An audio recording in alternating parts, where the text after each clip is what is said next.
Hi everyone, coming out here to the backyard.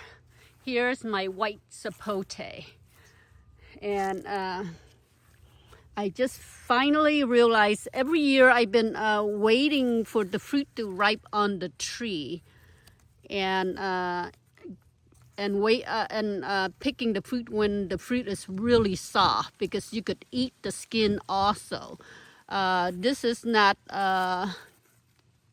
you cannot ship the fruit because it's extremely fragile, it's easy to get it damaged. Once the fruit fully ripe, it's almost feel like a marshmallow on the outside, and you can see, and the colors start to turn slightly yellow. This one probably I could feel slightly soft, but it's not ready to be picked. So in my opinion, this white sapote taste have very strong papaya. If you like papaya flavor, and I love papaya, that's why I'm planting a papaya tree out in the front. Strawberry papaya, Hawaiian papaya, that's my favorite. And you can see it. Here's my white sapote tree. It's a very slow growing tree, and this one is like the size bigger than a tennis ball. And I've been picking the fruit daily because, and I finally realized this one is soft, but it could go for another day. And I just finally realized the white sapote, you have to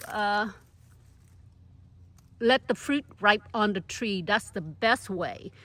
If you pick them semi-soft and bring it in, it doesn't ripe well on the counter like avocado. Avocado, you pick them when it's hard, mature hard, and leave it on the counter. This doesn't do well on the counter, so you have to let it ripe on the tree before you pick the fruit. So in between, you're competing with the wildlife. But thank God the bird is not attacking the white sapote fruit. And I'm surprised. I have not had any issue with the bird eating, but they love the persimmon. So you can see it here. I have more. And then there's new flower buds start forming. So, and it's a little late this year because the tree is producing a lot more fruit this year. You can see here's a little flower bud. Ooh, can you see it? Right there. And there's some more right there, right here. And yeah, it's a little late because of all the fruit hanging on here. So, and since I'm right here, here's my other hole. There was a pine tree here.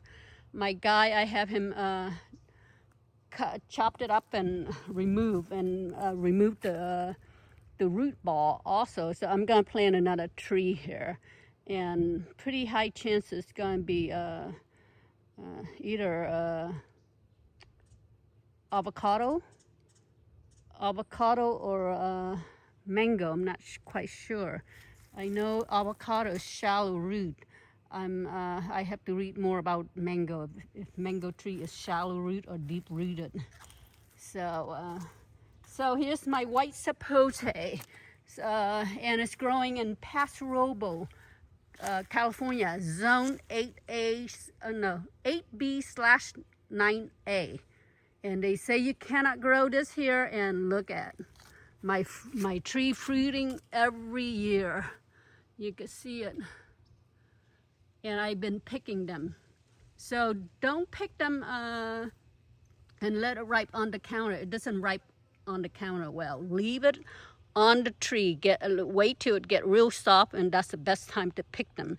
Because if you wait till it get real soft, then you could eat the skin also, and it's wonderful. It tastes like custard, papaya, I don't taste anything pineapple. My friends say pineapple and melon. I didn't taste any of that when I was eating it. So every person taste bud is different. So and if you have a chance, and this tree is extremely low maintenance. There's no bugs, there's no disease, no insects, no fungal or any things like that. The only thing is slow growing. Well, I don't know. This tree they said is dwarf, so I don't know. They grafted onto a dwarf rootstock. So I don't know if it's come in standard rootstock or because my tree is a dwarf tree, so that's why it's growing extremely slow. But if any, and in Florida, I guess because of Florida weather, they said white sapote fruit year round, so throughout the whole year. So, but not here in Paso Robles. It's ripe in the winter. So that's why I call it winter fruit. I don't know what it's like in Southern California, if it's ripe year-round in Southern California or not. If anyone have a tree, let me know. Post it and let me know if they're ripe in the winter or year-round for you. But for here, is in the winter. So you can see all the fruit there. And as the tree getting bigger, the fruit get bigger also. And if you like this video, please subscribe. Any question, comment down below.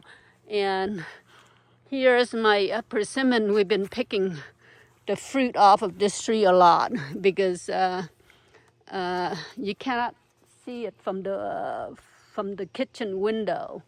So, and I have more persimmon over there on the other side of the master bedroom. And coming here, here's my Fuji apple tree. It's my husband's favorite. The last video I call it Fuyu. It's not Fuyu. I got Fuyu on my mind.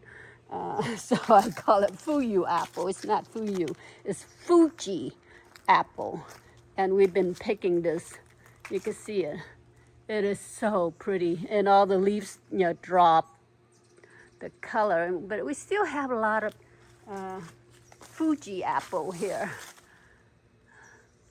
So it's gonna be fun pruning. So last year I didn't prune it as well. I kept it a little bigger. But this year I'm gonna have to cut it down shorter because if you keep the tree too tall, too high, it's harder to pick the fruit.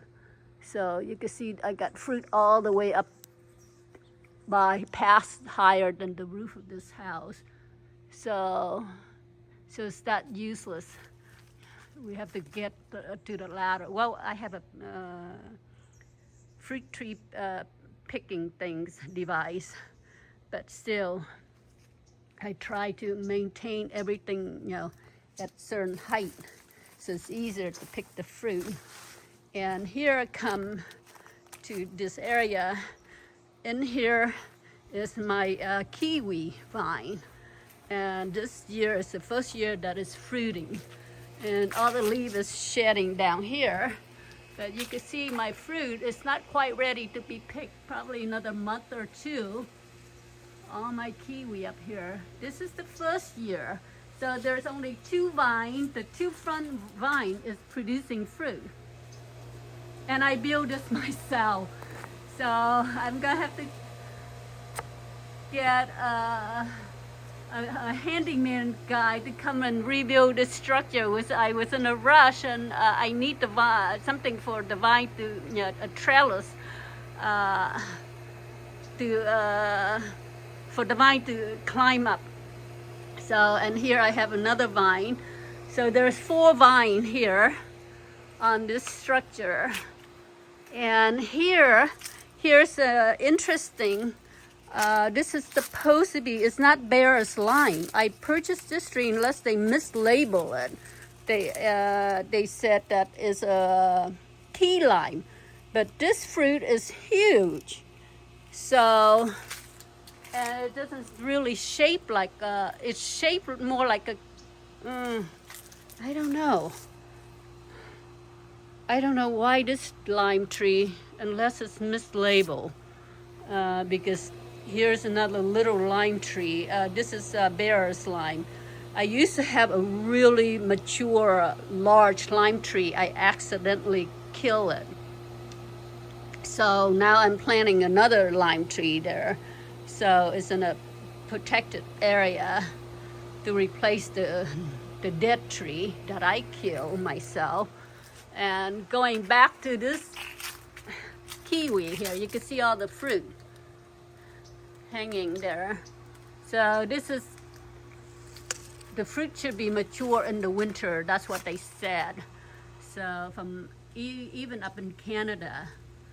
So it's a hardy kiwi, fuzzy kiwi, I meant, not hardy. I do have hardy kiwi also. Kiwi berry, hardy kiwi berries. So, and you can see it. So, they said each vine is capable of producing 200 pounds of kiwi. So I need a heavier, bigger structure to hold if all the fruit is this structure that I build.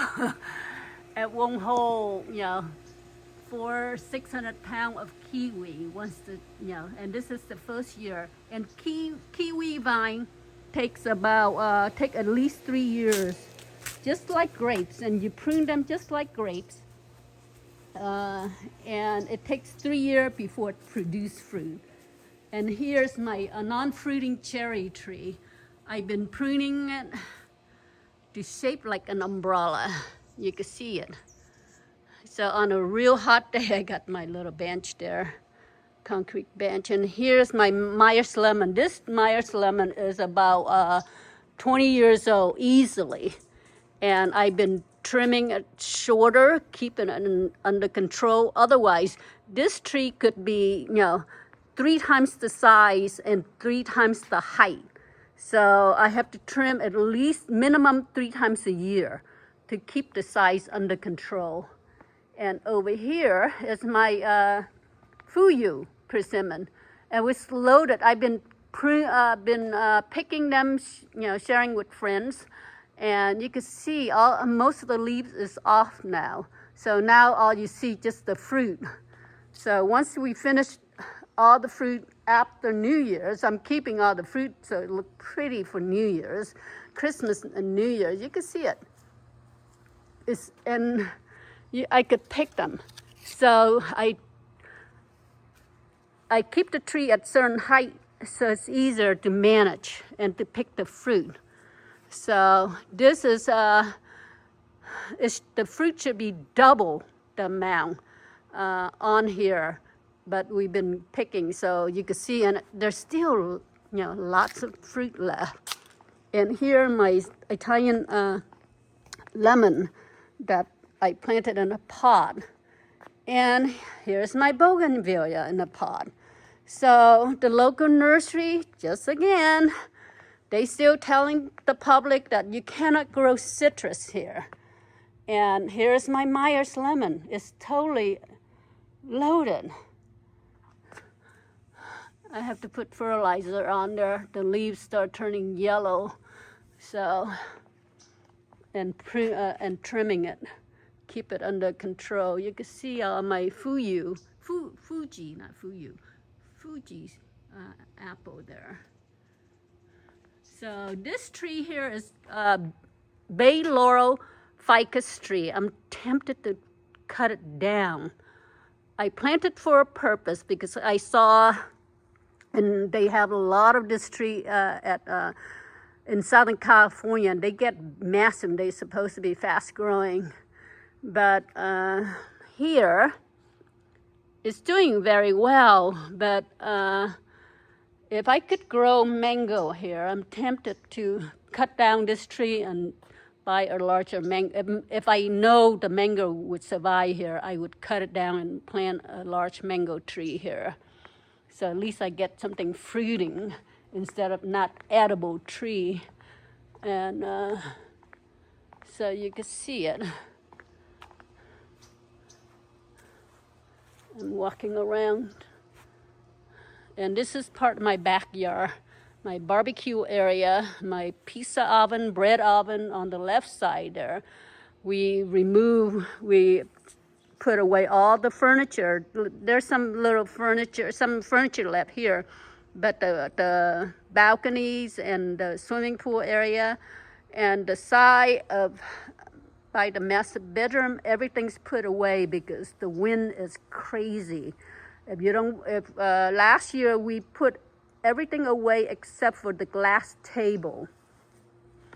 And we did tie it down, but the wind just flipped the table upside down and blew some of my Brown and Jordan chair and all the way down to inside the swimming pool. Here's my Cast Classic table. It flipped this table upside down and broke the glass. Thank God we still have an extra glass.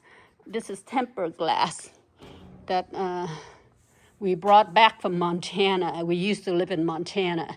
So for 8 years. 8 years too long, not recommended. If you're thinking of moving, I do not recommend it. It's okay to visit, but living there full time is a nightmare.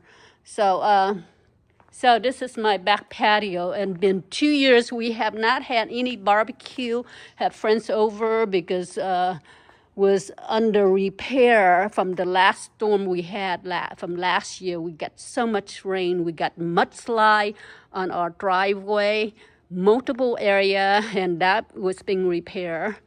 And our house got some water damage. That was being repaired. Too many damages from the storm. So everything is all prepared, strapped down, tied down for this winter. Hopefully we don't have, it's the wind. And we got too much rain on top of it. And this is our massive lawn area. The previous owner of this house, he used to have car show here, so that's why he had this massive. He would park his race car, drag racing. So he showed us. We become friends, and he showed us some of the party photos of his party with all the race car in this lawn area. So if you like this video, please subscribe. Any question, comment down below. Thank you.